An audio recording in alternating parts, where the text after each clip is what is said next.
Accept your death.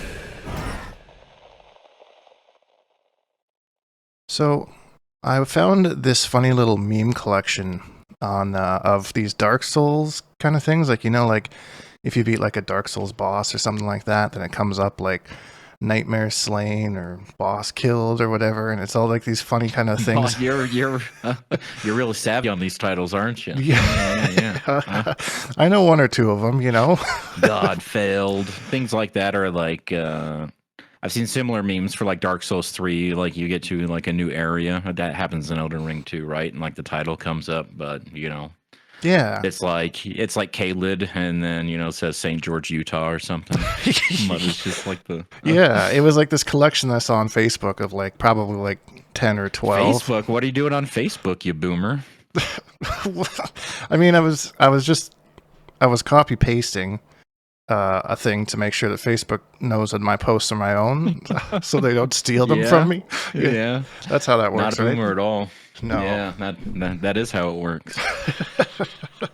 So you get any good leads on some cryptocurrency while you were there? Hey, there's this Arabian prince I've been talking to. Oh yeah. I'm sending him a bunch of Walmart gift cards. I think he's got something for me. I think it's gonna work out for you. I think anyway, so. Like we digress.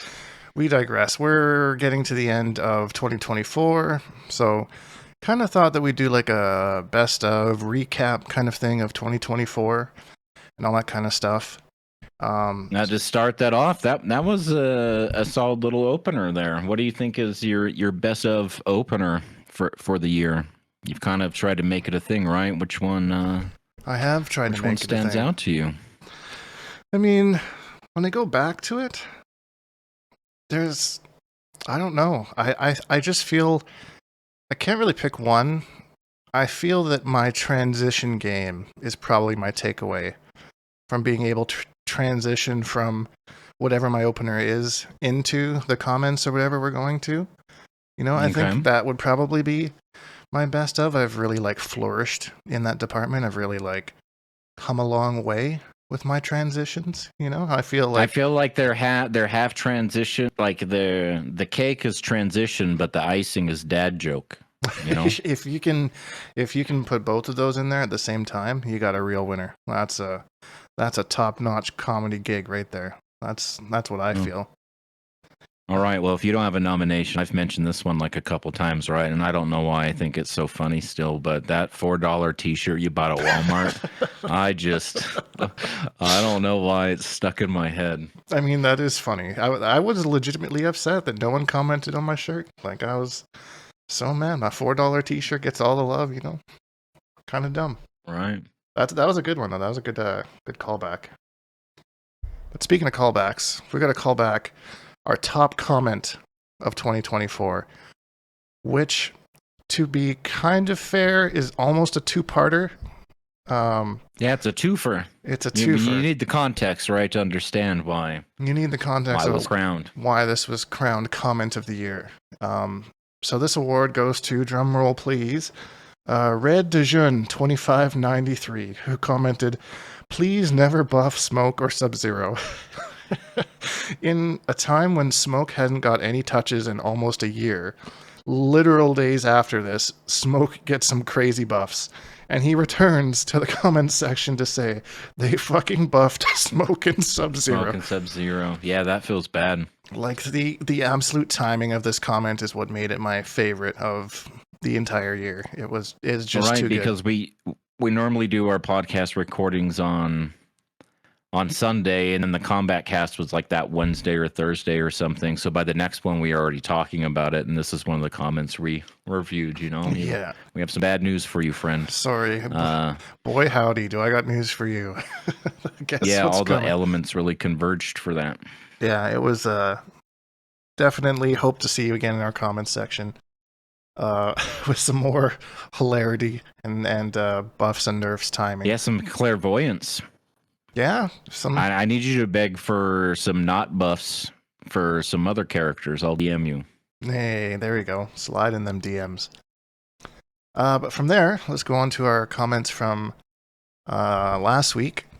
We got Mohas Gridlock says, how about they try making more compelling characters for Mortal Kombat itself?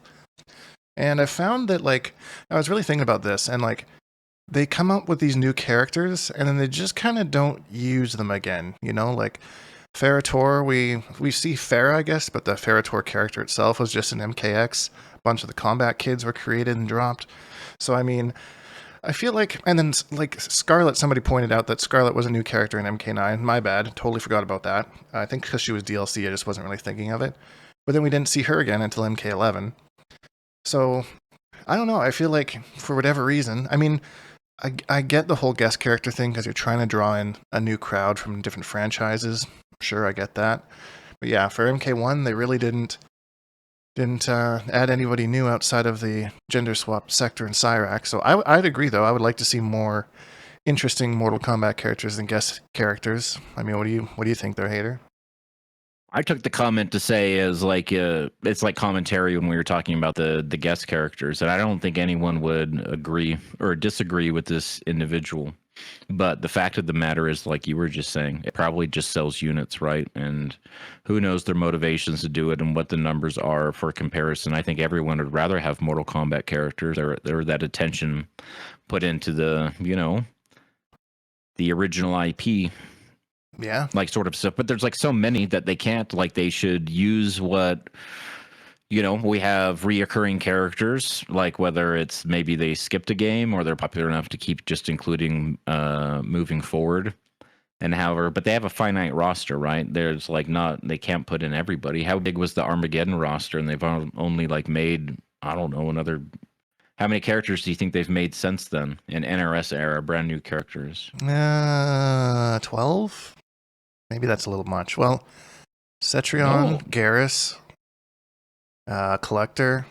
I think those were the three new ones. Aaron Black. That's just MK11. MK11. Aaron Black, Devora, Kodal.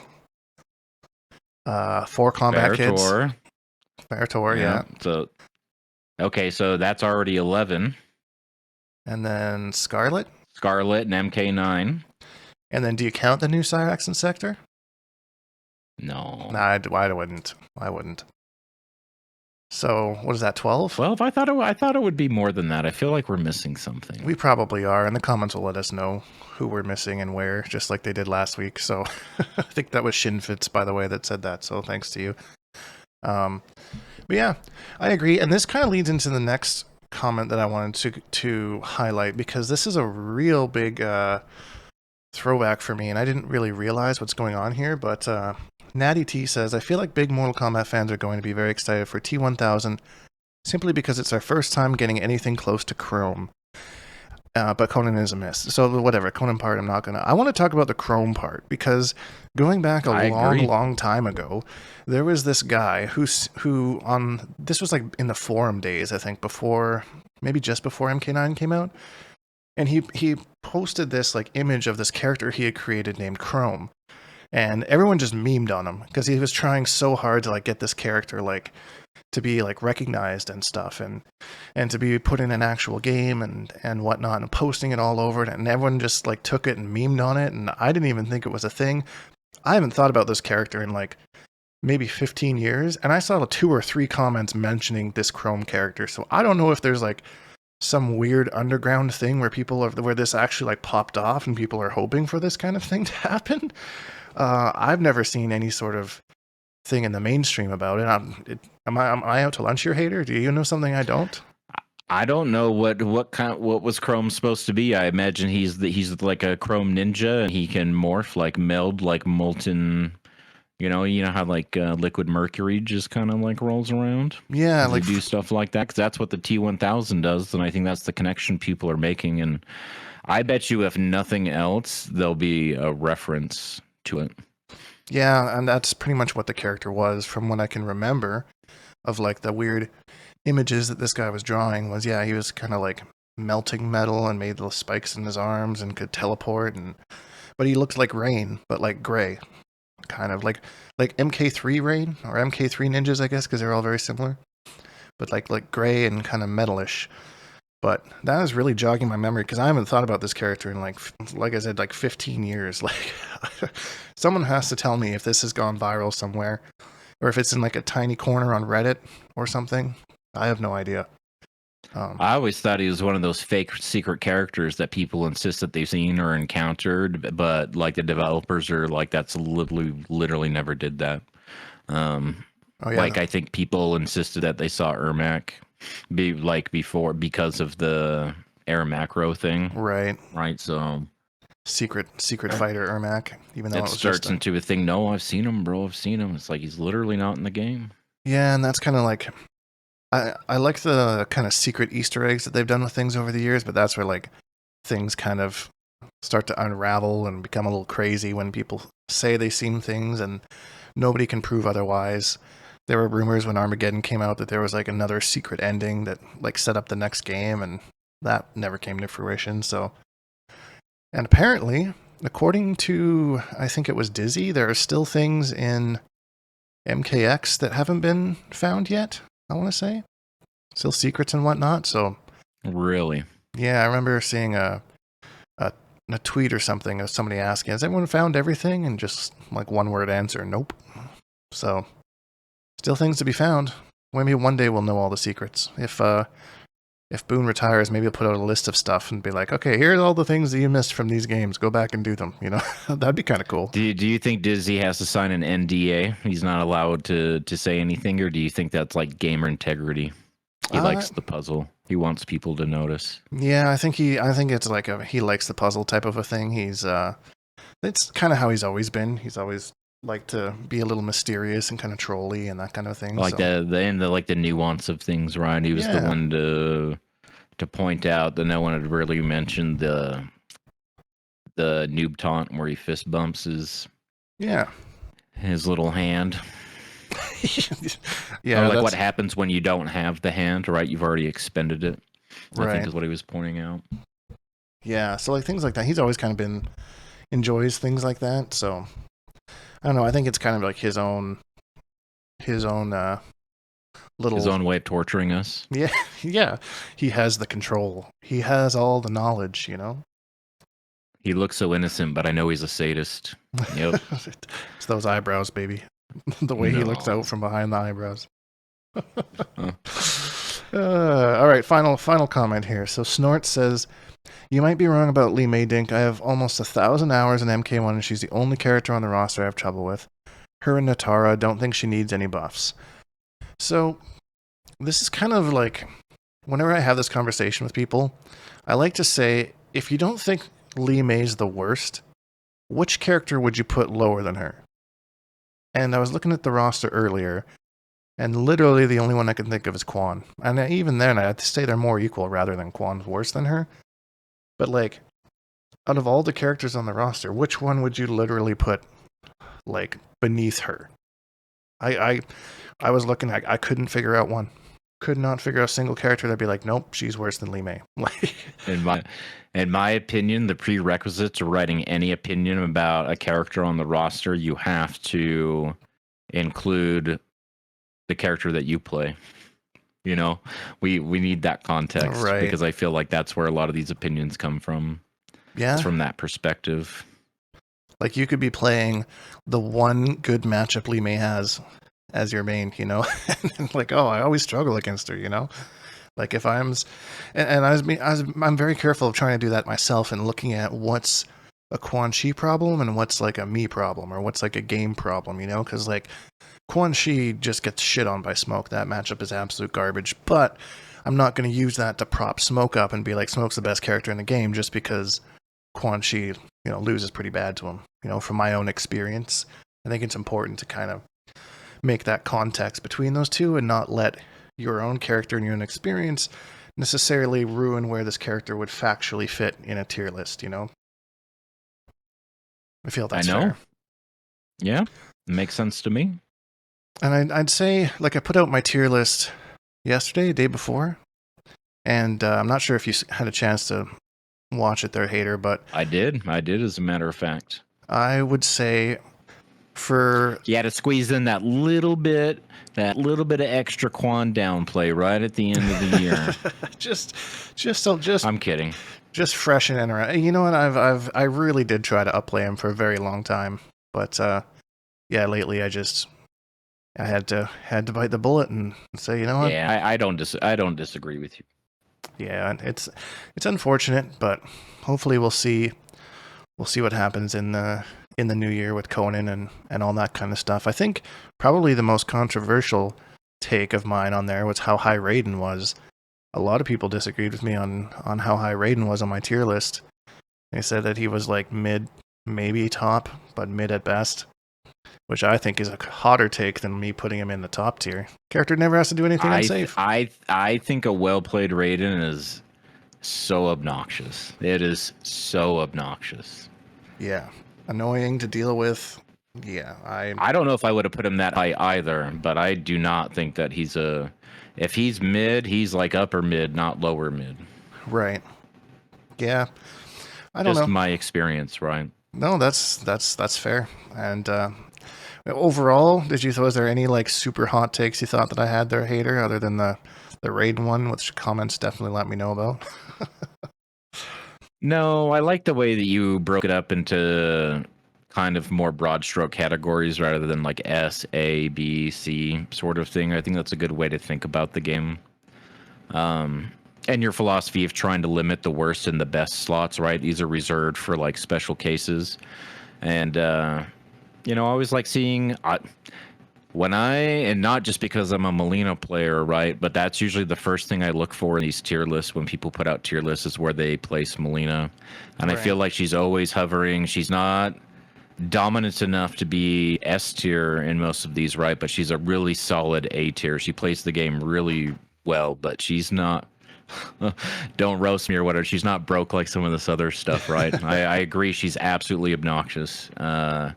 But not like some of this other stuff that's happening in the game. So you have Molina like in that upper echelon, but not S tier. Then that's the ripple effect. I'm paying attention. More. There you go. And that's kind of like I mentioned, she has to take like every special move she does is unsafe pretty much, and she's a huge knowledge check with her strings and stuff. So, I mean, the amount of Molinas that will do that kind of mid string and then try and down one me afterwards, and I'll just shimmy backwards and smoke them with the back three.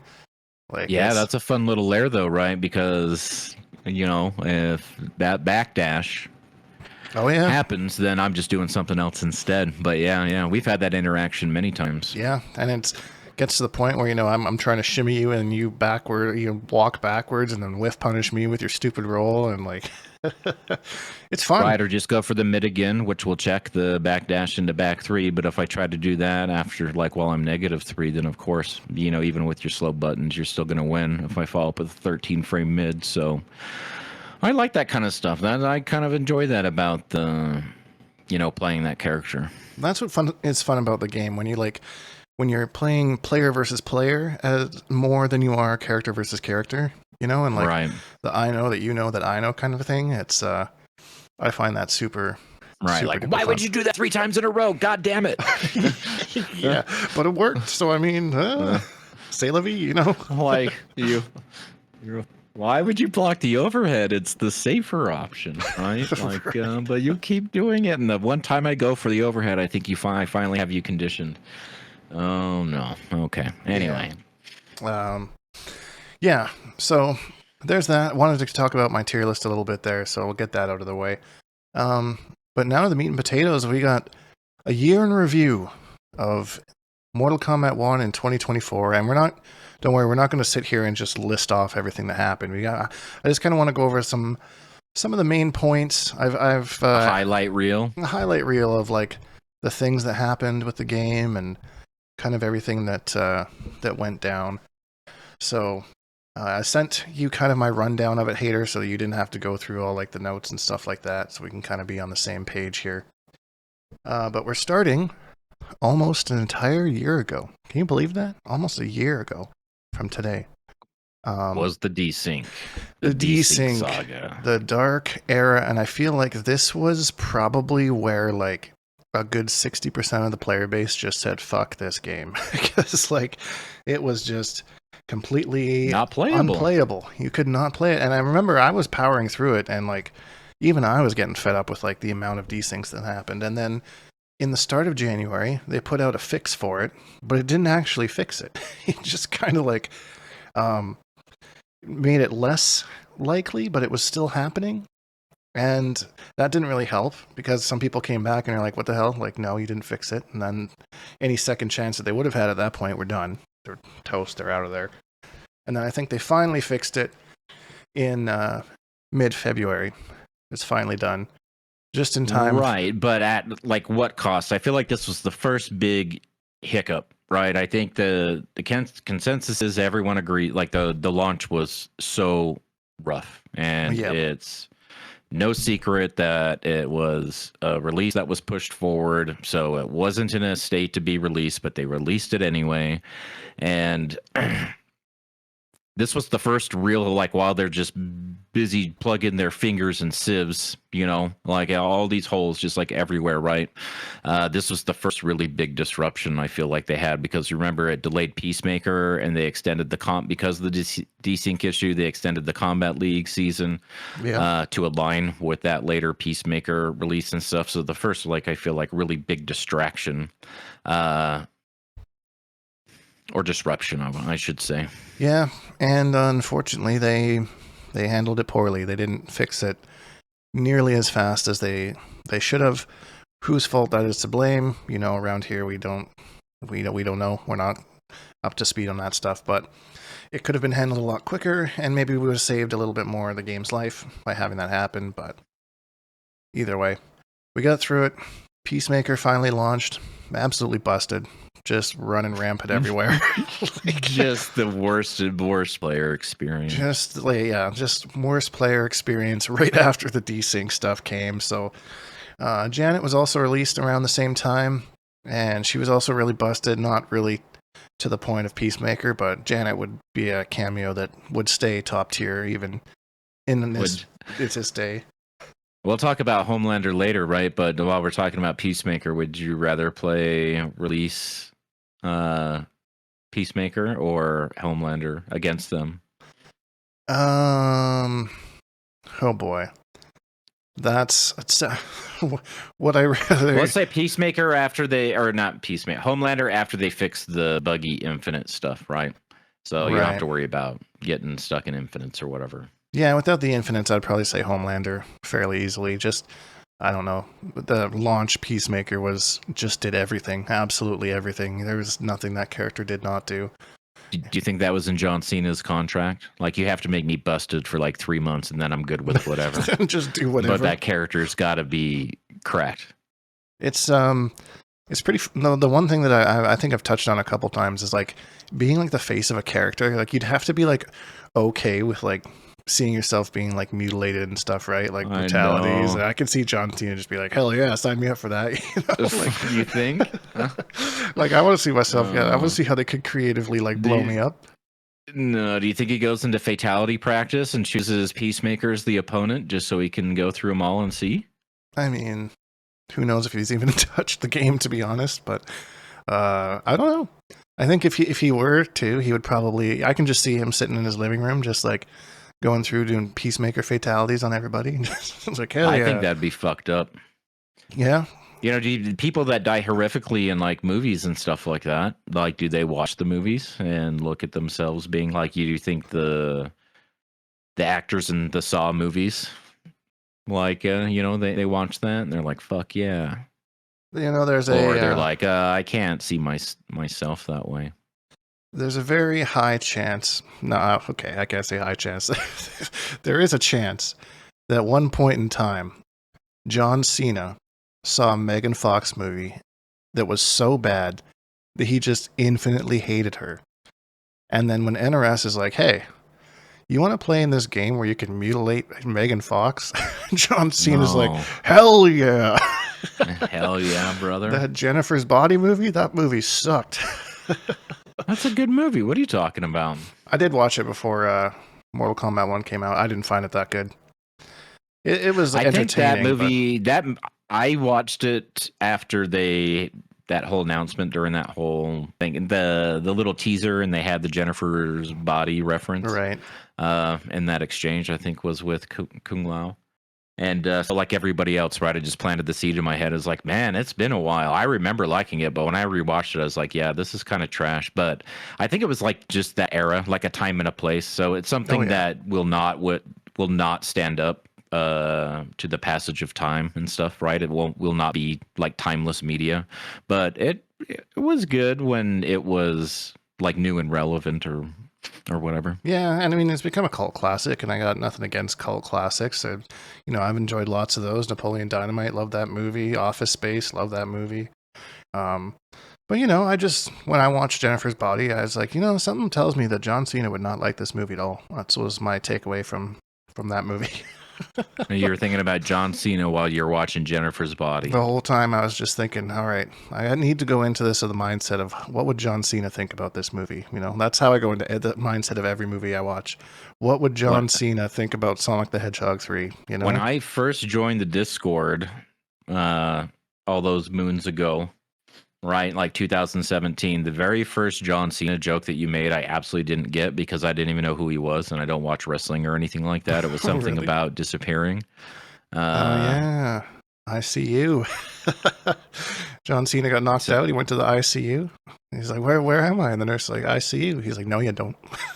Yeah, and I was like, I don't. Everyone thought that was funny, and I was left out. That was the day I learned about John Cena. Thanks, Dink. Hey, and here we are all those years later talking about him on the podcast. It's full circle. Full circle, man. Do you think he cares? Do you think he thinks about you the way you think about him? He must. He must. That's how celebrities work, right? You just mention them and they think about you? Probably. Yeah. Maybe you subscribe to your YouTube channel. You ever check? Oh, my God. Join the Patreon if you are, John, please. I need that WWE money.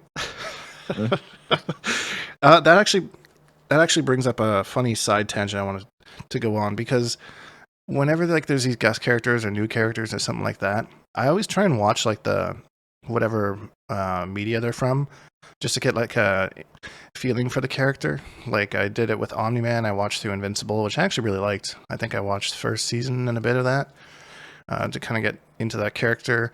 I knew Homelander was coming, so I watched The Boys, which was just fantastic anyways. Funny enough, Peacemaker is the one that I actually didn't watch going into John Cena being launched, so which I've heard nothing but good things about. But I don't know, is that something that that you kind of do as well? If you see guest characters and you kind of watch, Ghostface did the same thing. I watched the newest Scream before Ghostface came out.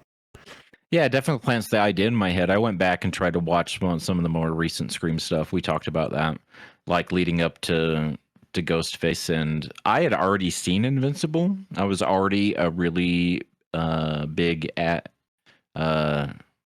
God, what's her name? Adam Eve? Yeah, Adam Eve. Man, that character's so cool. I signed up for a fan club for sure.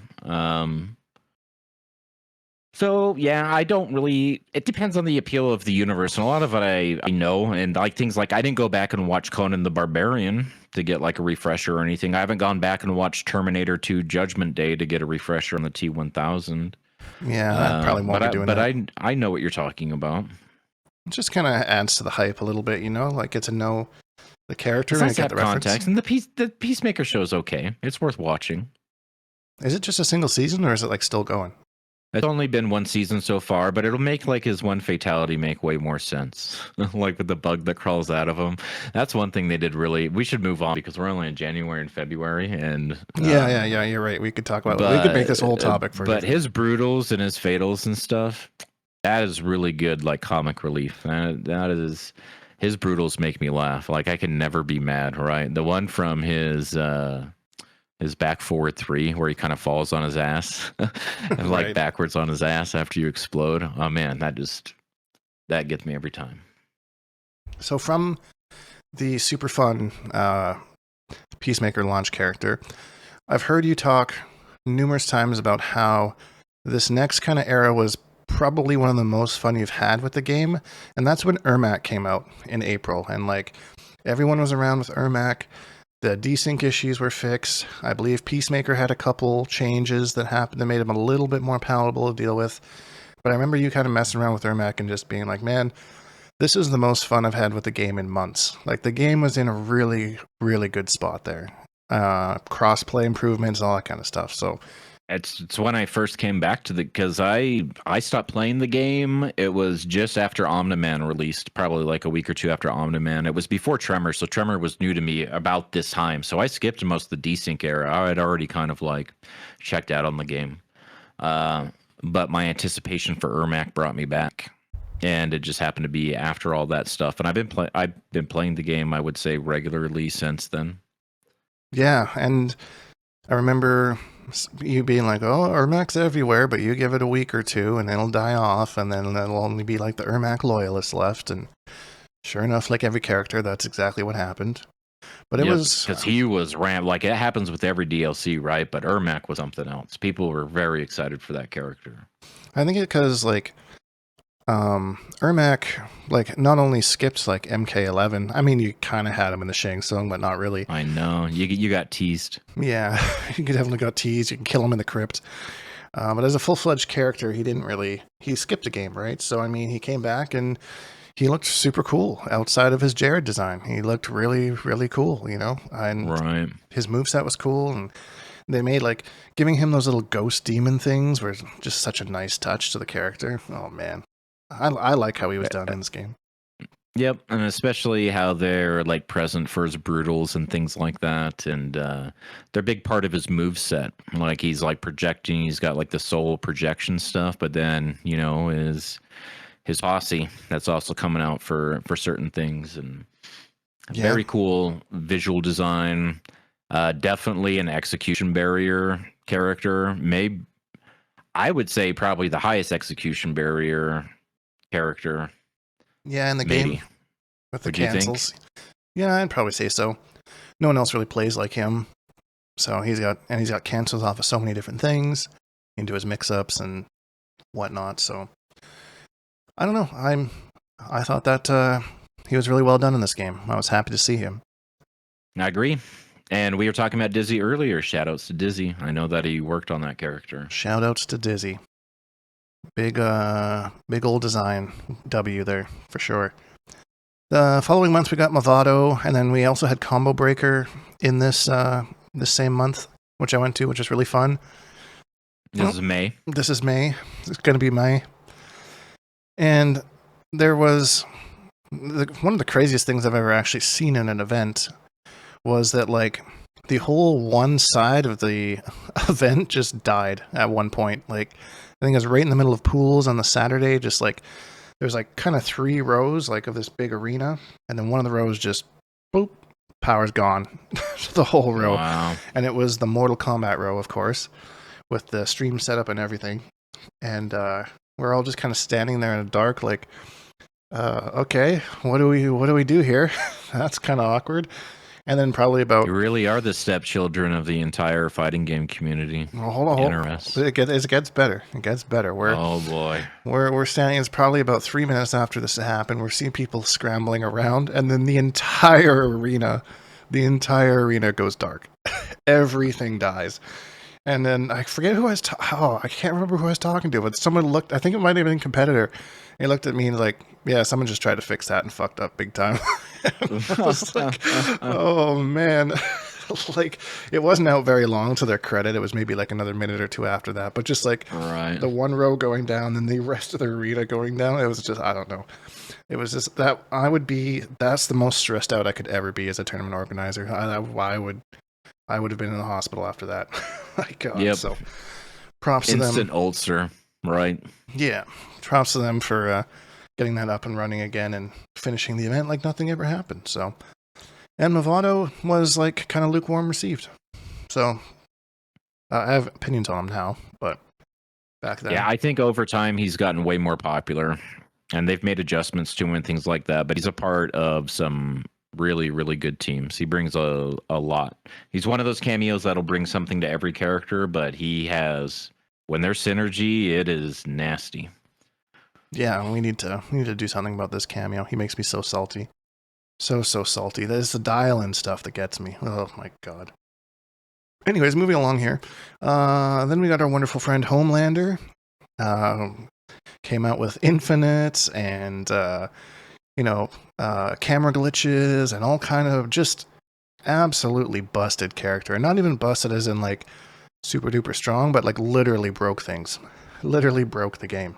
Like I remember seeing like people fighting on Johnny Cage's mansion, and the camera just slowly starts to fade out and fade out and fade out, and you can see the entire mansion by the end of it, and these two little ants fighting in the corner. Like, oh boy, that was a mess. They did manage to kind of rein it in a little bit before Evo, but I mean, that was a mess. A few weeks ago, we were talking on the podcast about how you don't ever get a chance for anything to settle down, right? By the time you finally get the grips on all of the shit that they introduced from the previous one. So we went from Peacemaker and then Janet, and then we've got Movado. Because Ermac wasn't, I don't feel like super oppressive, right? Because of that execution barrier, other than like learning a matchup, nothing like Peacemaker, and now Homelander, and now it's like just like so frustrating where you feel like you can't even settle in. You can't get comfortable with literally anything without it being shaken up all over again the next month. And I think the context of what we were talking about before was with the DLC not having cameo. We've got all this time kind of in between. They gave us 3 characters. Yep. Waited so long for the first guest and now the second guest, and I love it. Right? Let it settle. Give me a chance to frickin' breathe. And this is the exact opposite of that. This era, I'm very unhappy. This summer, late spring, summer in MK. Yeah, I'm definitely grouchy. Yeah, I felt the same way. Then they finally came around and kind of gave Homelander a little bit of fixes. They fixed the glitchy stuff, but he still was like super oppressive with his mix. Just in time for Farah to be released.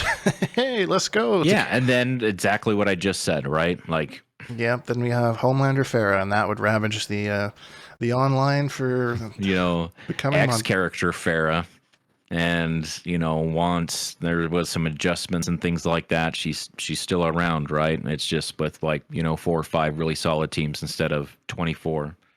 Yep, exactly. And then Takeda kind of got, I feel like, pushed to the background a little bit because of all the stuff that was happening. No one was like, "Hey, look at this super cool design character," with a fatal blow with no armor. Sweet, wonderful, how useful. Which I still think he's strong, but he got overshadowed by all the things that was happening around him, I think, at the time of release. So yeah, and kind of like the MK characters, I feel like are received better and they fit better in the game, and these really highly tuned guest characters, or it just happened coincidentally, right? Peacemaker and Homelander back to back, as far as, because Omni-Man was fine. Omni-Man, I think, feels like a Mortal Kombat character. He's the one out of the 3 that I feel like belongs the most. Like, he's anchored in the game. Like, he fits. Like Ghostface fits as well. Right. The other 2,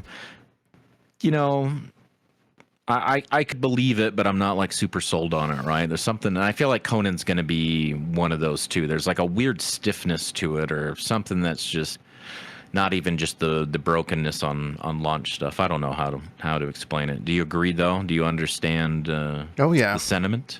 Yeah, I know exactly what you mean, and I also agree. I think that Peacemaker, like, cool, I guess, but again, maybe I have to watch the show to appreciate a little bit more. Homelander, I would say, kind of fits, but I mean, the character is not really, he doesn't really fight a lot. He more just dominates people who, oppose him. Intimidation's his biggest weapon, Yeah, so it's kind of like not really believable that he would be like punching and kicking and stuff, so I don't know. And some of those designs are cool, like floating above you and kicking you in the face is something he would totally do. So, but I agree that out of the 3, Omni-Man definitely fits the franchise the most. Just his character, the moves, the things that he does, the adaptations from the show to the game. Like, he is a Mortal Kombat character, and it's cool that they got J.K. Simmons to voice him. Just on top of all of that, it's cool to see his interactions. I love how he translated from a two-dimensional animated show into like a three-dimensional engine and stuff like that. Even though the idea of him is like very basic, right? With the white suit with the red accents and stuff, and it's it's a bodysuit with a cape, but they always find a way to kind of like put their little flair on there. But like his mustache looks good, his hair looks good. He looks like they ripped him right out of the show, like just knocked it out of the park. Yeah. Homelander still looks a little funny to me. Same with John Cena, and it's probably because I don't know, a real person versus I don't know. Just trying to create Their it. mouths look weird to me. Their lips and their mouths look weird to me. It's specifically evident in Homelander, and I'm not sure what they did differently with him, but like his face just looks weird. His eyes and his mouth and some of the facial expressions he makes just looks like it's like a mid 2000s video game. He's always pinching his lips in, right?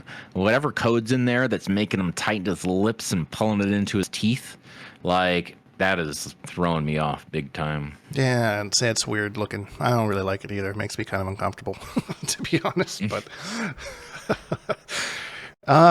so those are the dark times. August, we got no changes that I could see, and then Chaos Reigns came out, and all those characters dropping the 3 characters at once at us, which I don't think is that something they've ever done before. So I don't know really what their plans were for that. And then from there, we just went to Ghostface. And now we're just waiting for Conan. So I feel like Chaos Reigns was like a momentary breath, fresh breath into the game. And last podcast, we were talking about, the increase in people playing it, right? You could see it as very evident, like in your friends list and things like that. And people were like, man, this is expensive for DLC. But it wasn't until some of the stuff that happened later in the year that people were like, okay, well, all this bullshit after I just gave you $50 for DLC. Okay, right. I've drawn the line, it's kind of like turned to that, but this is definitely the beginning of the end, Yeah, it was, the story was not well received from what I remember seeing online. I enjoyed it, but it doesn't take much for me to enjoy a Mortal Kombat story, to be honest. It's kind of like the Jennifer's Body thing, it's and things like that I can find entertainment in. And I just love the characters, so it was kind of cool. I would say probably my favorite part of that whole thing is like, and I think we've talked about this before, is like when they're about to get squished and like Rain is basically like, get the fuck out of here, get the fuck out of here. Tanya's like, no. Tanya's like gazing lovingly into his eyes and stuff. Right. Like, bitch, you have like 7 seconds, get out. Get out. And then the look, like they zoom in on that facial expression she makes after he gets squished. Which is really good, right? So they were good. Trying to set up this really intense moment, and the animation is super, super solid, but it does not fit with what's happening in the story at all. Like, where's your sense of urgency, Tanya? Right? Like, get out of there, you're gonna die. He's keeping you alive. And then, but I mean, I do say that one scene with the close-up of her face was fucking sick. That expression and like the little ominous music in the background happening. Her whole redesign, the new skin they gave her to accompany all that, man, she looks so good. Yeah, that's her best skin in the game for sure. Same with the Lee May one as well. That one is super duper sick. There's some good skins that came out of Chaos Reigns, I will say. Her skin looks awesome, but it doesn't fit her fight posture at all. It looks silly. Like, I don't like fighting with it because of the way she stands. It doesn't fit like the elegance of the attire. I do like the feather gloves, just with like other outfits though. That's fair. It does look kind of bulky considering what she's trying to do and her kind of acrobaticness, I suppose, with it. But it's cool skin. Frost is the best part of the whole story. That scene where she kills Quan Chi. Oh my God. And then looks up and the camera's like bird's eye and she's just got her arms raised. He's like, I'm the best. Yep. I just killed Quan Chi. Congrats. I love how proud she is of herself. Yeah, you kicked the worst character in the game's ass. Well done. Good job, Frost. Yep. Yep. I'm popping off on Quan Chi. Popping off on Quan Chi. That's what I think of whenever people do that to me in Combat League. Like, great job, well done. Your Havoc Bravado just beat my Quan Chi Shujinko. Wow. I mean, he may be the worst character in the game, but she's just a cameo. That's fair. So that's pretty sad. You beat Quan Chi, a full-fledged character with what, 4 moves? with insane cooldowns. Like, can you imagine watching that? That would actually be hilarious if they had a mode in the game where you could pit like cameos against each other, like characters against each other, like watching Quan Chi trying to take out Frost while she's just does her low projectile and then just stuck on cooldown for like 4 seconds. I do like the length. I like that it was only like 90 minutes or something, right? Like, That's I palatable. think the main story should be like maybe double that. We've talked about that before, and instead it's triple that. Yeah, But I think it's a digestible size, but it was still like I was ready for it to be over by the time it was done. But it's the way they released it. They released it with 3 characters. I was like, every minute that I spend doing the story mode is like a minute that I'm not experiencing a new matchup. 3 new matchups that are, Right. you know, dropped off at the same time, or exploring the new characters. Not to mention the patch that came with it, and there was like 3 or 4 other characters, you know, wanted to look at, like including Tanya. So it was just kind of like in the way, because I was like, I gotta just get out of the way before everyone just ruins it for me, and I kind of want to have my own opinion about it before everyone just either dumps on it or starts, you know, raising it.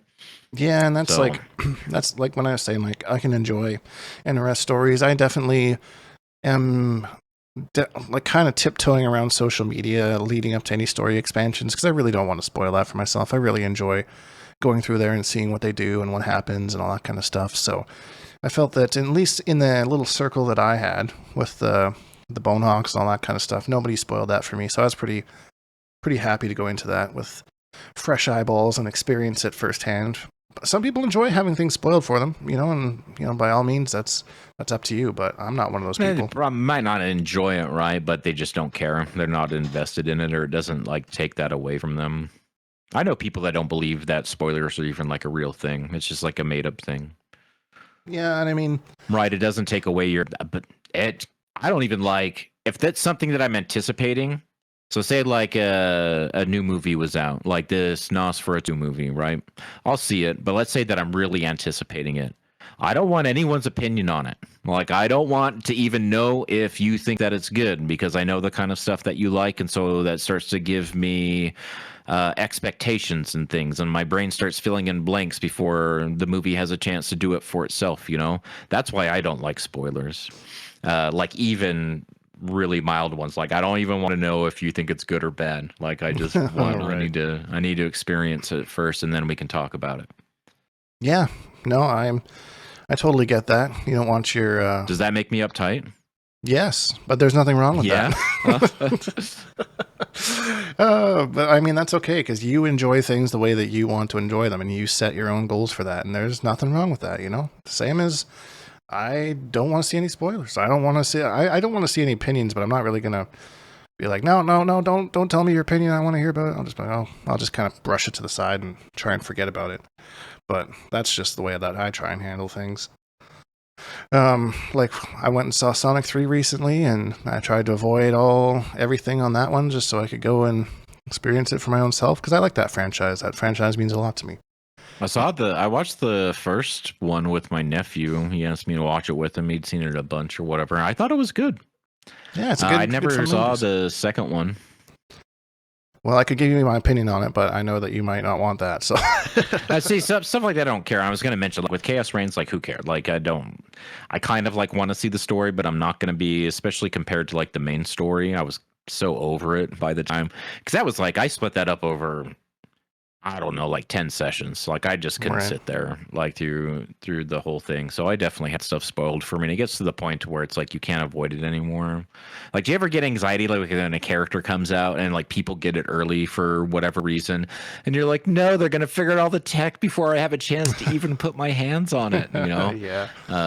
Or are you the kind of person where it's like, no, I want you to figure that shit out because I need something to work with by the time I can get around to it. I am wholeheartedly bad at coming up with tech. I will 100% steal tech from people and just kind of try and add my own little flares or something onto it. I am not a tech guy at all. And I remember actually on that topic, when Injustice Gods Among Us came out, I actually got it 2 days early because a grocery store by my house was selling it before they were supposed to be able to. Because they were like a grocery store, I guess. They didn't know that. I was like, hey, do you guys have this game? They're like, oh, I think so. What do you got against people? What do you got against grocery stores? Hey, and I got Why, of course, wouldn't they know that? If they did, they obviously didn't because they sold it to me. Do you have some grosser bias there, Dink? I am not affiliated with any grocery chain at all. I swear. No Canadian grocery chain sponsor the Bonehawk podcast. I will be forefront with my opinions on that. Anyway, you're saying. Yeah, so then I got to try out Catwoman because that's who I wanted to play in the game. And then I found all this stuff with her and blah, blah, blah. And then bam, day one patch was all gone. We're just reverted to completely. MK11. Yeah. Remember how good Devora was until the day one patch? And then like she's a completely different character. Yeah, there's another content creator who got that game early and was doing all this crazy stuff with her. And then bam, day one patch. Nope, there she goes. I feel like it's almost done purposefully at this point, right? Like you're just wasting your time by trying to play this character early when everything's just going to change on the first day.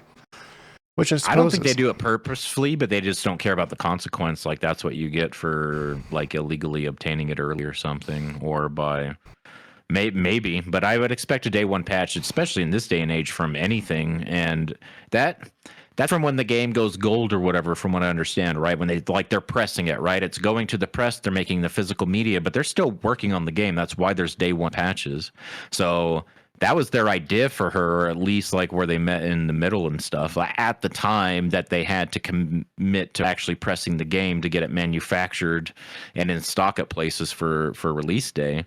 But who knows what happened in between that time and, you know, the day one patch. Yeah, I think that's why it happens. I don't think it's like, oh, we're gonna get them. These suckers, like, oh my god, they're gonna think. Big NRS over here, just really plotting against us. Like, okay, right? They're gonna get it early, but we're not gonna let them get any tech from it. Yeah. So all your tech was gone, huh? Yeah, it was all gone. Well, it wasn't all gone, but like it didn't make sense. Like I'd still do it, but it wouldn't make sense to do any of it anymore because it was just either unsafe or the hitboxes were funkier, stuff like that. She ended up being pretty low tier in that game anyway, so it was what it was. Yeah, I remember hearing about that. Yeah, big blow up for her in Injustice 2, that's for sure. That's who I wanted to play. That was my very first when I heard about the game, and there was already, by the time I had even heard about it, I think was like the second little trailer. I missed the first teaser trailer. I wasn't looking until like that first gameplay trailer. Right. Remember like Wonder Woman and Superman and Supergirl had really kind of scuffed faces. They ended up looking really good later, but like but anyway, I was really excited, and Catwoman was the very first. That was the character that I decided I was going to play. I'm an MKX Molina player, and that's just who I like Catwoman, and that's just who I wanted to play on day one, and that's who I did. You just reminded me of this. I remember playing the beta, and Supergirl's outro, when she like flies into the air with her fist in the air, and the camera would be straight down on her face, and it looked like if you've ever opened your phone backwards accidentally and looked at the camera, and that's exactly what it looked like. It looked so derpy, and I remember that was like one of the big things that they changed when she came out, was it changed the angle of that camera, and I was like, thank God. That is why I always say, like, when we see things like trailers at the Game Awards, like was it Assassin's Creed? It was a couple Assassin's Creed ago, and they released like the first gameplay footage, and it says still in development, all that stuff, and people are like, man, that looks so bad. Look at the faces, the textures and stuff. And I was like, I am certain all that shit comes last, right? That stuff is happening in between the time they had prepared this and they're releasing all of that. And you see NRS do it all the time, and other games do that all the time, right? The early stuff always looks bad because they're constantly working on it. Those details come last. Yep. And they changed Aquaman's face. They straight up changed like Superman's face. Like the render on the website does not look like the character in the game. No, I'll have to look at that again. I can't remember exactly what changed, or in what way, I suppose. I don't remember that as much. But lastly, to close this out, I'm going to give mine first, but I want to hear yours afterwards, just to give you a moment to sit on it. I want you to give a rating out of 10 for Mortal Kombat 1 in 2024, given everything that's happened from January until now. And for me, for everything that's gone on, I would probably have to give it, I'm going to say, a 5 out of 10. I think that the first half of the year was just a disaster of things just happening. And then kind of Chaos Reigns came out and kind of curved it, and added a little bit more life to the game and kind of saved it a little bit. And then Ghostface kind of ups that a little bit, because my rating would be far, far lower if it wasn't for the Chaos Reigns stuff that happened. But yeah, I think with everything from January until now, this happened with the game, I'd probably give it about a 5 out of 10. And don't get me wrong, I still play this game almost every day. I really enjoy it. I'm having a lot of fun. I'm slowly slipping into more rivals in MK, but we'll talk about that another day. But I still have fun playing the game, even though I play a low tier character. I still have fun playing it, and it's still enjoyable to me. So that being said, hater. But just a 5? Wouldn't 5 be neutral? It is neutral. That's kind of how I think of it. If it wasn't for if we went from January to August, before Chaos Reigns, I'd probably give it a 3. That game is just garbage. There was nothing really. The gameplay was fun, but not balanced at all. So that's not very fun. And then Chaos Reigns came and balanced a bunch of stuff, fixed a bunch of stuff, added some new fun characters, and kind of pulled it back up to 5 out of 10. Does that make sense? Does that make sense for a rating for you? Or are you still confused as to how I'm neutral after all of that? No, I agree. I was going to initially rate it maybe even a little bit higher than that, because I feel like I've had fun with the game. But yeah, the more I think about it,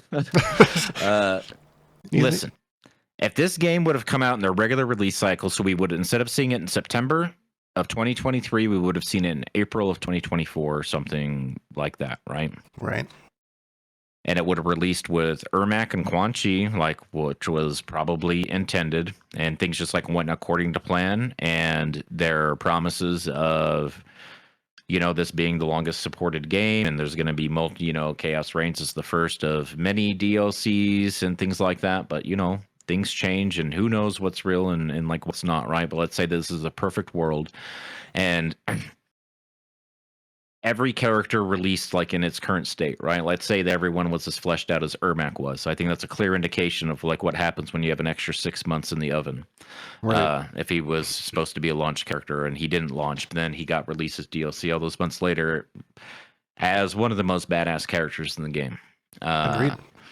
I would give this game I would in that world, in that parallel universe, I would give this game an 8.5 out of 10 or something. Agreed. But in reality, I'm right there with you. I'd say 5 or a 5.5 out of 10, because I feel like it's a net positive.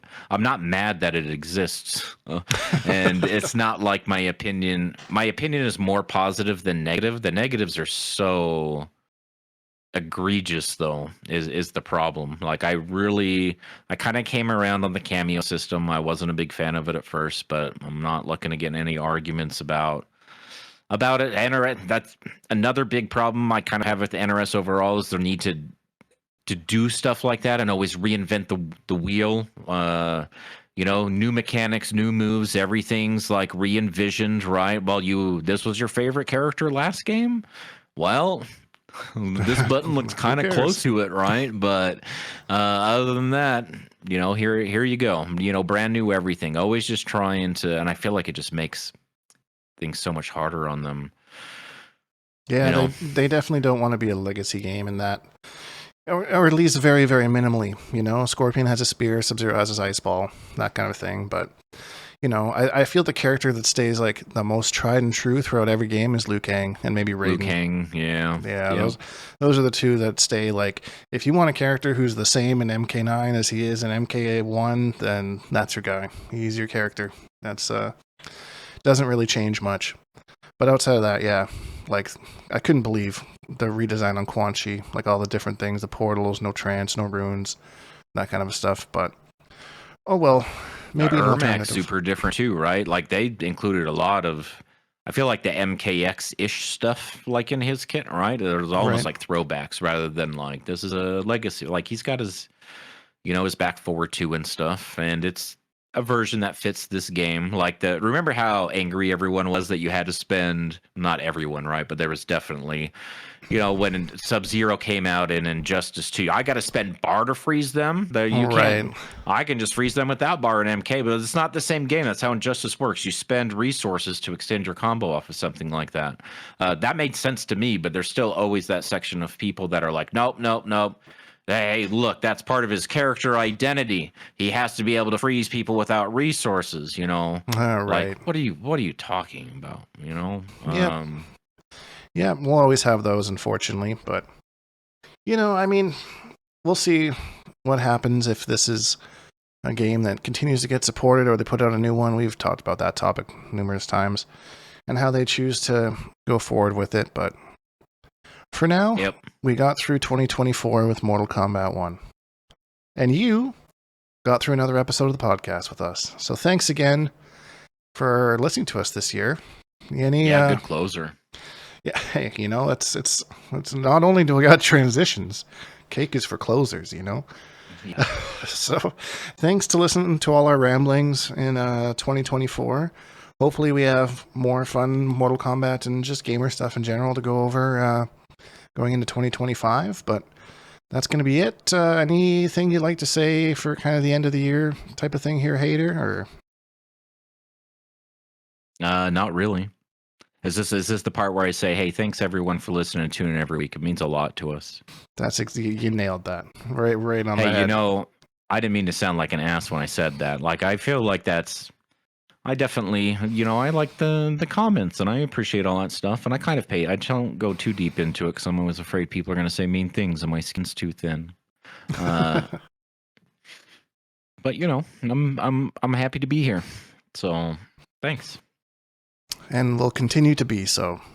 So on that note, thanks everyone for listening. If you enjoyed this video, please leave a like because it really helps me out, and subscribe if you haven't, because I make new videos almost every single day. #Bonehawks and all that stuff, and we'll see all you Bonehawks in your next video.